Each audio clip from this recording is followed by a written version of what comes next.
नमस्कार, आदाब, praise the Lord. Divine Wisdom two channel में आपका स्वागत है। आशा करती हूँ कि आप सभी स्वस्थ है, सुरक्षित है और प्रभु के कृपा से बहुत अच्छे हैं। प्रभु की कृपा आप पर बनी हुई है। आप हमेशा प्रार्थनाओं में हैं और ग्रेटिट्यूड यानी धन्यवाद दे रहे हैं। साथियों, हर बात पे, हर चीज़ पे प्रभु को धन्यवाद दीजिए तो प्रभु की कृपा आप पर हमेशा बरसते रहेगा। प्रभु को धन्यवाद देते हैं, प्रभु की शुक्रिया अदा करते हैं।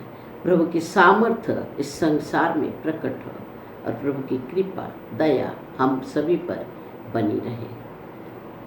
अगर जिंदगी एक किताब है तो इसका खूबसूरत अध्याय है प्यार, जिसका हर एक शब्द, हर एक पन्ना ऐसी एक दास्तान से लिखी हुई है जो हमारे सांसों में महकती रहती है।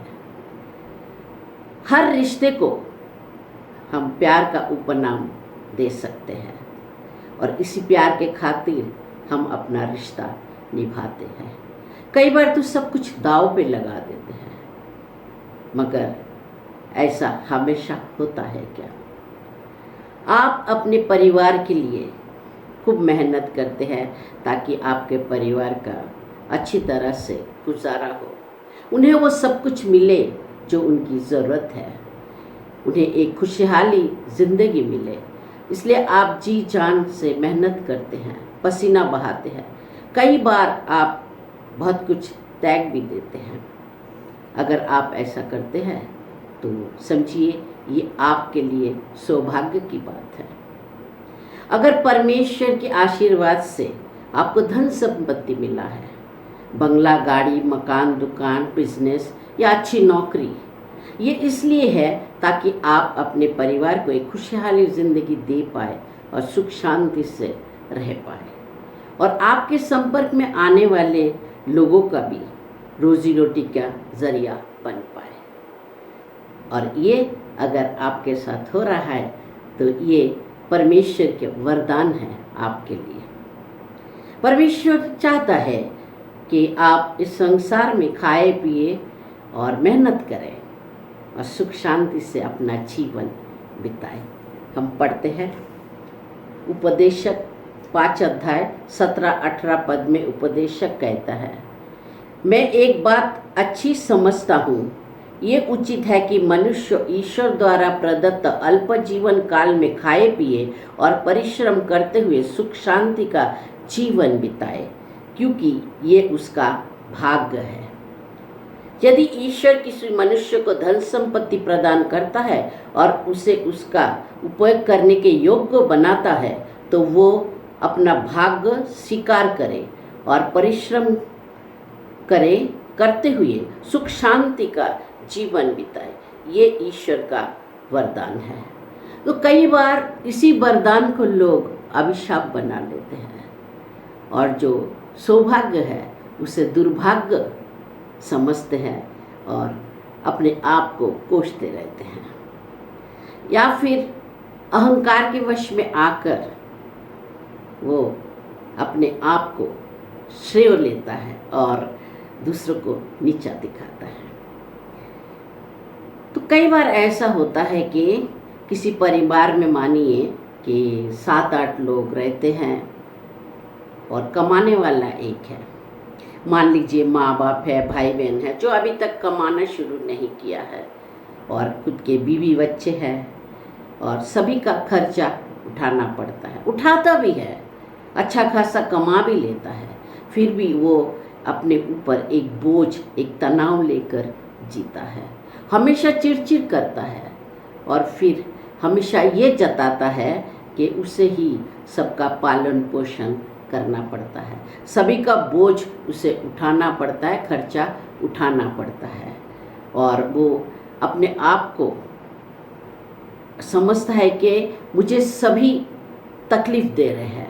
वो समझता है कि हर कोई बैठ के मुफ्त की रोटियां तोड़ता है और मैं जी जान लगा कर मेहनत करता हूँ, कोई मेरा कदर नहीं करता, हमेशा मैं क्या इसी तरह इनको संभालते बैठूँ, क्या मेरी अपनी कोई ज़िंदगी नहीं है? इस तरह से शिकायतें करता है।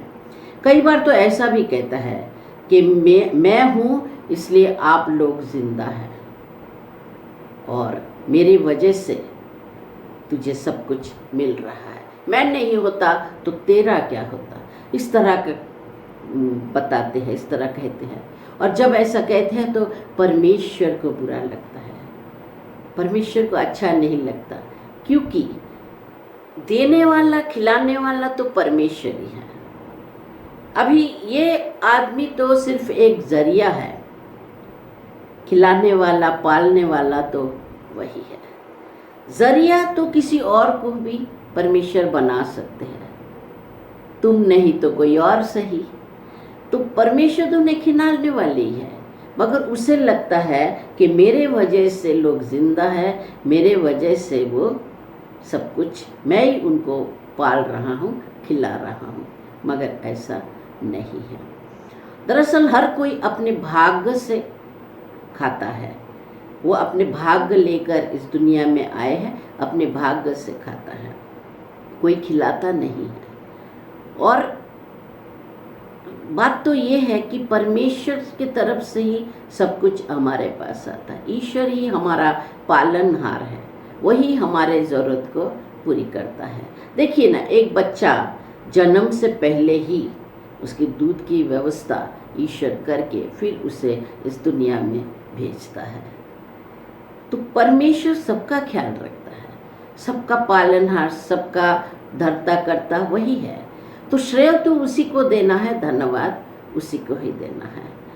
और हम एक गाना सुनते हैं जो पुराने फिल्म का है, बारिश फिल्म का है, जिसने देवानंद जी ने गाया है। बहुत ही प्यारा गाना है और इसका जो बोल है गाने का वो देखिए, सुनिए। दाने दाने पर लिखा है खाने वाले का नाम, लेने वाला करोड़ देने वाला एक राम। कोई कितना अमीर हो या कितना गरीब, खाए उतना ही जितना है उसका नसीब। आगे मालिक के चलता नहीं कोई दाम, दाने दाने पर लिखा है खाने वाले का नाम। क्या बात है। तो किसी का कोई नहीं खाता, सभी अपने अपने हिस्से का ही खाता है। और कई बार ऐसा होता है कि घर में जो महिलाएं हैं उन्हें अपना घर संभालना पड़ता है, तो कई बार घर में ज़्यादा लोग होने से काम भी ज़्यादा होता है। तो कई बार वो क्या करती है, सारा काम सारा बोझ अपने ऊपर ले लेती है, फिर तनाव लेती है और चिड़चिड़ करती है, बोझ करके वो काम करती है, भुनभुनाती है और काम भी करती है कि सारा काम मुझे करना पड़ता है, कोई काम नहीं करता, कुछ नहीं करता, सब हाथ पे हाथ धरे बैठे रहते हैं। इस तरह की शिकायतें करते हैं और काम भी करते हैं, मगर पूछो कि ये किसने कहा करने को। खुद ही काम का बोझ अपने ऊपर लिया और खुद ही करते हैं, खुद ही शिकायत करते हैं। तो इतना करने की ज़रूरत नहीं है, जितना आपसे बनता है आपके सामर्थ्य के अनुसार उतना ही करें और खुश खुशी करें। तनाव लेकर टेंशन लेकर करने की ज़रूरत नहीं। और जो काम दूसरों से करवा सकते हैं वो काम दूसरों से करवा ले, इसमें क्या बुराई है। और घर के हर चीज़ को घिस घिस के रगड़ रगड़ के चमकाने की ज़रूरत नहीं है। कुछ समय अपने लिए भी निकालें, कुछ समय निकाल के प्रार्थना कीजिए, भजन कीर्तन कीजिए। जिस घर में औरतें प्रार्थनाएं भजन कीर्तन करते हैं, ईश्वर का नाम लेते हैं, उस घर में सुख शांति समृद्धि बनी रहती है और उस घर के लोगों को जल्दी तरक्की होती है।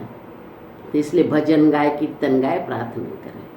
किचन में बर्तनों को पटकाने से अच्छा है कि प्लेट और चम्मच ले बजाए और भजन गाए, नृत्य करें।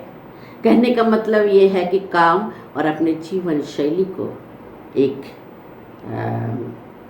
इसमें ले आए, ढांचे में ले आए, उसका काम और जीवन शैली का बैलेंस बनाए और फिर देखिए कि हर काम अपने आप होने लग जाएगा, हर काम सही समय पर हो रहा है, कोई दिक्कत नहीं है। और जब भी कुछ चाहिए तो आप प्रार्थना कीजिए, परमेश्वर के पास प्रार्थना कीजिए, परमेश्वर आपको ज़रूर देगा। हम पढ़ते हैं फिलिपियों के नाम 4 अध्याय 19 पद में, वो कहता है मेरा ईश्वर आप लोगों को ईसा मसीह द्वारा महिमान्वित कर उदारता पूर्वक आपकी सब आवश्यकताओं को पूरी करेगा। आस्क, बिलीव एंड रिसीव, मांगो, विश्वास करो और पाओ ना। आप अमेज़न, फ्लिपकार्ट पर ऑर्डर करते हैं ना, ऑनलाइन ऑर्डर, और सामान आपके घर तक पहुंच जाता है।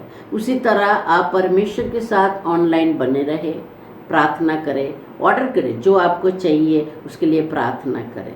परमेश्वर आपको ज़रूर देगा जो आपको चाहिए। परमेश्वर के पास सब कुछ है आपको देने के लिए, बस आप प्रार्थना करें, विश्वास करें और धन्यवाद दें।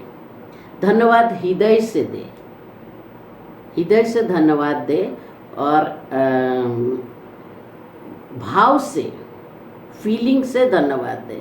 देखिए, मैं ये जो पेन है मैं इसको भी धन्यवाद देती हूँ। ये लिखने के बाद ख़त्म हो जाएगा, मुझे फेंकना पड़ेगा, फिर भी मैं इसे धन्यवाद देती हूँ, क्योंकि ये नहीं होता तो मैं अपना नोट कैसे बनाती। तो इसको भी धन्यवाद। तो हर चीज़ को धन्यवाद दे, दिल से धन्यवाद दे। और क्यों धन्यवाद दे रहे हैं, अगर ये आपको समझ में आए तो भाव ऑटोमेटिक अंदर से निकलता है। ठीक है ना। तो आप प्रार्थना कीजिए, प्रभु को धन्यवाद दीजिए, खुश रहे, आनंदित रहे। इसी विचार के साथ मैं हूँ अंजलि मंडल। हमारे चैनल को अगर अभी तक सब्सक्राइब नहीं किया तो ज़रूर करें, क्योंकि इसी तरह के वीडियो आप तक पहुँचेंगे। और वीडियो को लाइक शेयर भी कर दीजिए। आपसे इसी तरह मिलते रहेंगे, तब तक के लिए इजाज़त दीजिए। धन्यवाद, शुक्रिया, जय मसीह।